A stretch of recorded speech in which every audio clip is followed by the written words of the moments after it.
Tonight, AEW Double or Nothing will see Sting, yes, the icon Sting, perform in his first match in front of a live audience for almost 6 years. This is a big deal, of course. Now, Sting, look, I'm not going to be a hypocrite here because the evidence is there on the channel, and I'm not one of those people that runs away from things that they've said in the past or anything like that, any stretch of the imagination. So when the announcement was first made that Sting was coming in, first of all, when the announcement was first made of Sting coming into AEW, I never in a million years thought he was going to wrestle. I really didn't see it. I really, really didn't see it.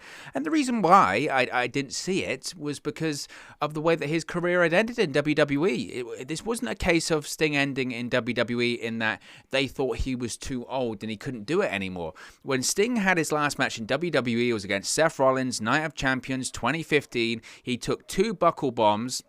And with these buckle bombs, the first one, he loses a bit of feeling in his hand. You can see him giving it like this, going like this, because he can't feel in his hands at the time. He manages to get a second win. He takes a second buckle bomb, and then everything. He loses feelings in his arms and his legs, and he collapses. He collapses to the floor. Somehow, I mean, and this was a miracle. Looking back on it now, it's incredible. But somehow Sting managed to finish the match. I think it's nuts that he was able to, but he manages to finish the match.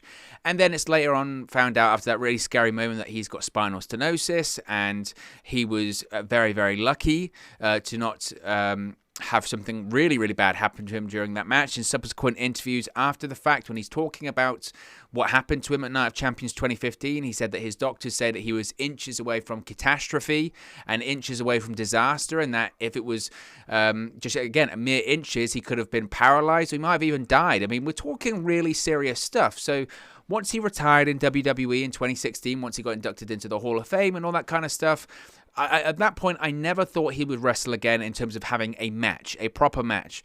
Now, when the discussion started coming up and rumors about him, potentially having cinematic matches against The Undertaker, or maybe having a match in Saudi Arabia, I still kind of thought, cinematic match I could kind of see, because there's smoke and mirrors. Certainly with Sting, there's always smoke and mirrors, but there would be smoke and mirrors in terms of how they could present that. And I thought, well, that's possible. That's not out of the realm of possibility that they could go in that direction. The Undertaker didn't want to do it, and eventually Sting leaves WWE. And he comes to AEW, and then the discussion wasn't it? Because Sting then, once he made his AEW debut, appeared on the roster page and actually had a win-loss record at the time next to him. And people said, well, is he going to have a match? And again, the videos are out there on the channel, so I won't hide from him. At the time I went, I can't believe that he would do that. I can't believe that AEW would risk that. There were interviews that Sting did after he suffered the injury against Seth Rollins in 2015, whereby basically he would require to get surgery to fix, or to at least help him with the spinal stenosis and the pain. And he said, well, I'm relatively pain-free, and I don't feel it's necessary for me to get the surgery. And essentially the case was, if he got the surgery, he would never be able to wrestle again. And the thought process was that he didn't want to get the surgery because he wanted to have that match against The Undertaker. Well, of course, that match is never happening. Now The Undertaker is retired, and Sting is still competing, but he's competing in AEW. So once the report came out and the announcement was made that Sting was going to wrestle at AEW Revolution, I was surprised. I was surprised that, AEW had gone through it, and I was surprised that Sting had decided to go through it. I thought it was overly risky. I thought it was, I understand the draw of it, and I understand the desire, and people go, oh my God, Sting's competing in AEW, and all this kind of stuff. I understood the draw of it, and I understand people would want to watch it. I just felt it was such a risk, and I thought that it was a real potential for negative PR. And at the end of the day, all my concerns were ever about was Sting's health and safety. They were always ever about Sting's health and safety. I wanted the guy to, be able to walk. This is a guy that's in his 60s. I think anyway, to be honest, irrespective of the injuries that you have suffered throughout your career, competing inside of a ring or competing in a match physically at 60 is a huge ask and a huge risk for even the most healthy person in the world. It's a big risk, and that was my concern at the time, was that it was a big risk, even for a healthy person to compete in their 60s, let alone someone that had been competing for years and years and had spinal stenosis. And the last time we saw him competing in a match, the guy was nearly paralyzed. That was my massive concern.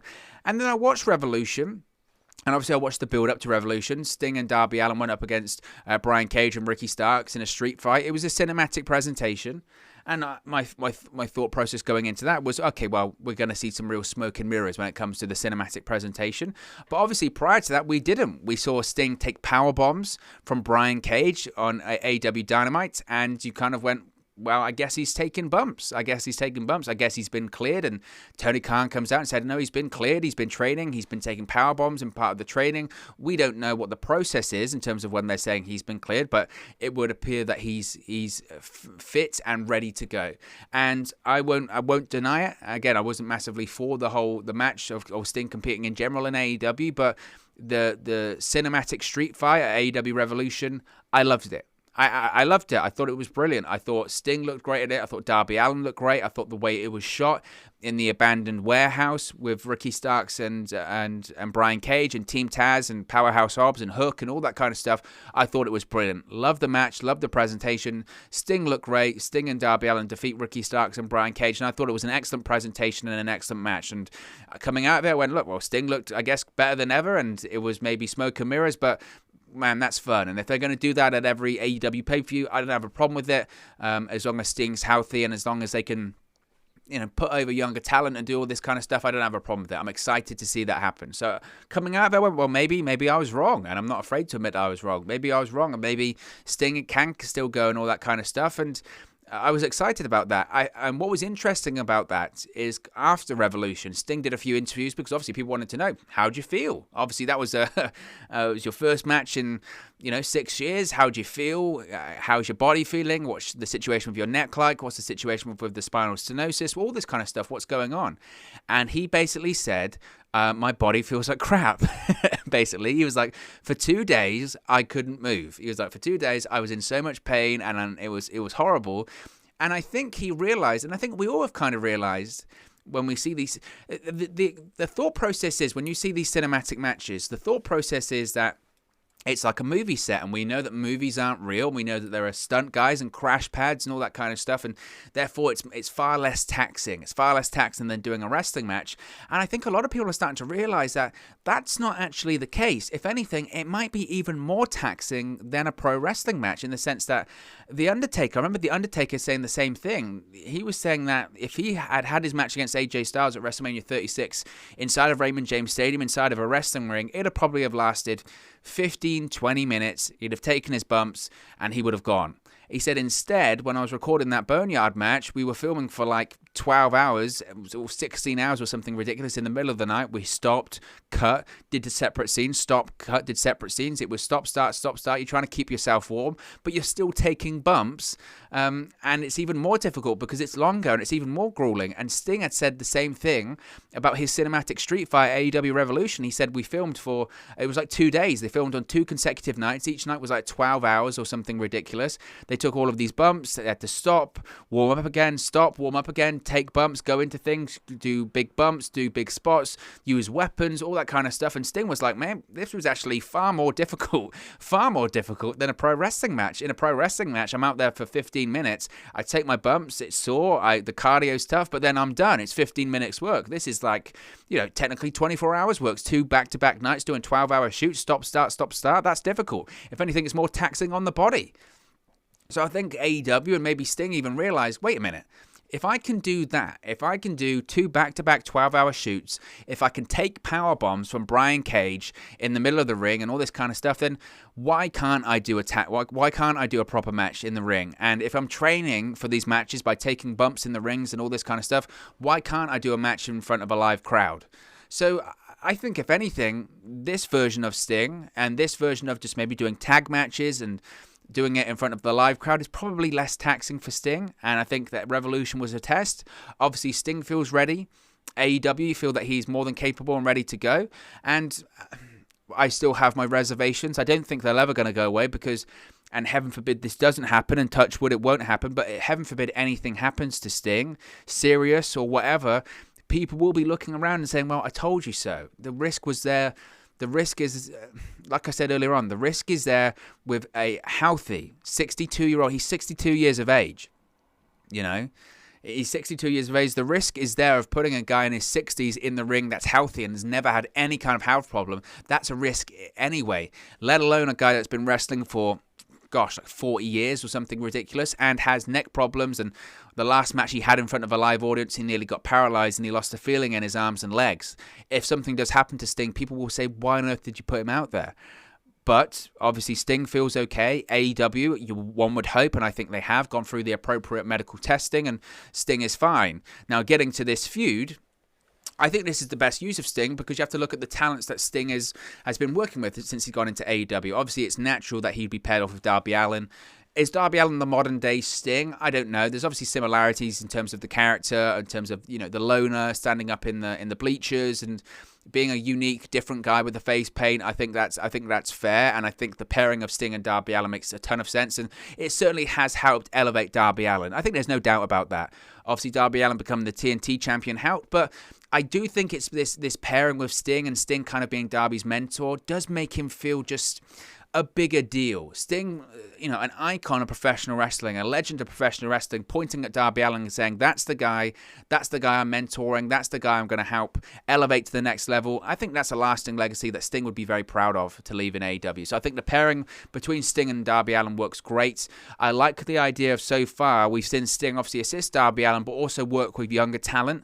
So he's helped get over Brian Cage, helped get over Ricky Starks. The team of Ethan Page and Scorpio Sky, I appreciate Sting working with these guys, and I think that's the right thing to do, especially at his age, in terms of trying to get these younger guys over and into a main event scene. This is a massively high-profile match for Scorpio Sky and Ethan Page. This is the biggest match of their career.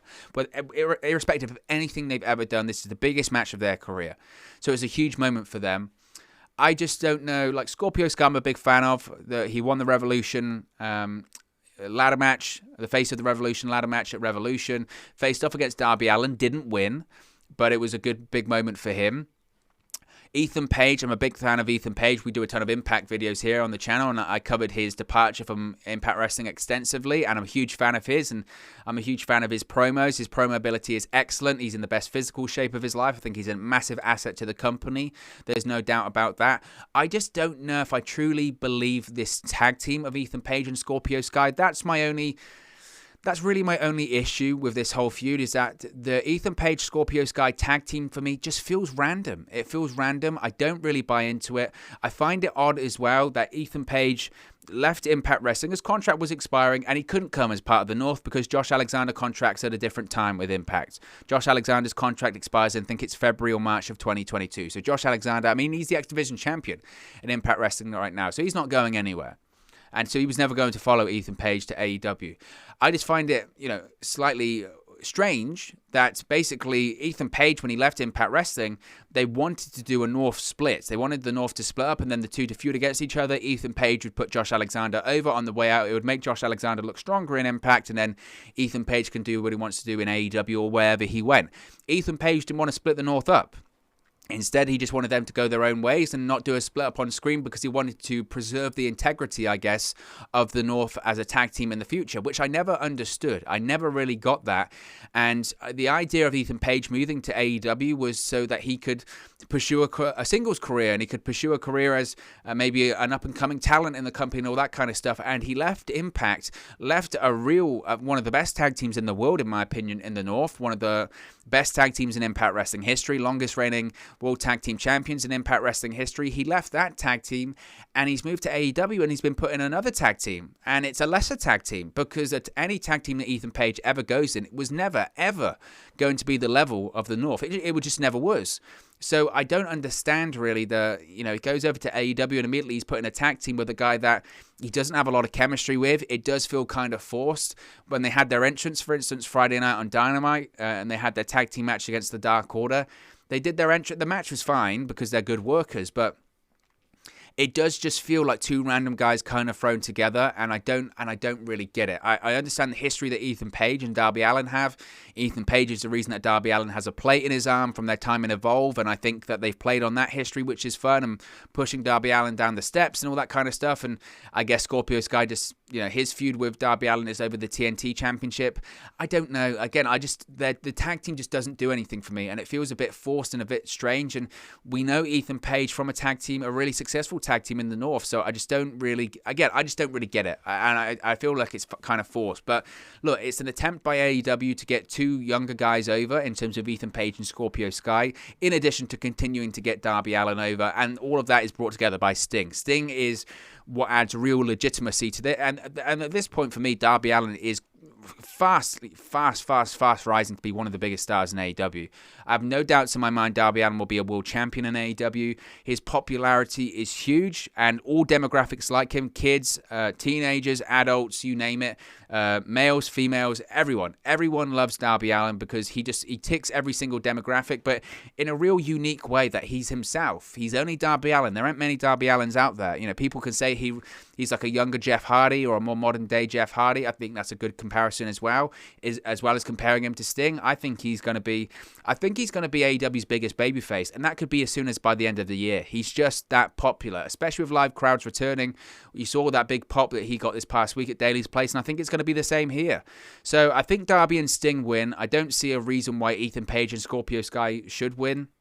Obviously, if they did, it'd be a massive victory for them and it would put them over, but I think Darby needs to win. He's taken a ton of abuse during this whole feud. He's lost the TNT Championship. He got thrown down steps, all that kind of stuff. And this is all about Darby and Sting, really. This is about Sting competing for the first time in front of a live audience for the first time in about 6 years. It's about Darby Allin getting the victories once again over Ethan Page and Scorpio Sky. So I think it's a relatively easy outcome here to predict, and I think they get the victory. I think Darby gets the pinfall with the coffin drop after Sting hits the Scorpion Death Drop, and we're all going to be celebrating the excellent performance by Sting at the end of the night as well. So I think that's the outcome here. I think it's relatively predictable, but it's exciting. It's exciting to see the Stinger back in action. But look, guys, as always, it's just one man's opinion. What are your thoughts on Darby Allin teaming up with Sting to take on Ethan Page and Scorpio Sky at Double or Nothing tonight? Let me know your thoughts in the comment section below. I'll do my best to respond and reply to all of your comments. Really enjoy interacting with you guys, talking about AEW, Impact Wrestling, New Japan Pro Wrestling, WWE, all things pro wrestling here on the channel. So be sure to get involved in the community. Drop a comment below. All opinions are welcome. If you have enjoyed this video, please do smash a like on the like button too. Really does help us out here on YouTube, gut the rankings, and get into people's recommendation feeds if they haven't seen our videos previously. But most importantly, if you haven't already, please do subscribe to Wrestle News 365. You can do that by clicking the bottom right corner of the screen right now. Or if you wait a few seconds, there'll be a subscribe button at the end of this video, along with another video for you to watch. Thank you very much for watching, listening, streaming, streaming, however you come across this video today. And I'll speak to you again very, very soon. Hey guys, thank you for watching, listening, streaming, or however you come across this video today. Be sure to click on the video on the right there to watch our next video, or click the bottom there to subscribe, or the bottom right hand corner. Thank you very much, and I'll speak to you again very soon.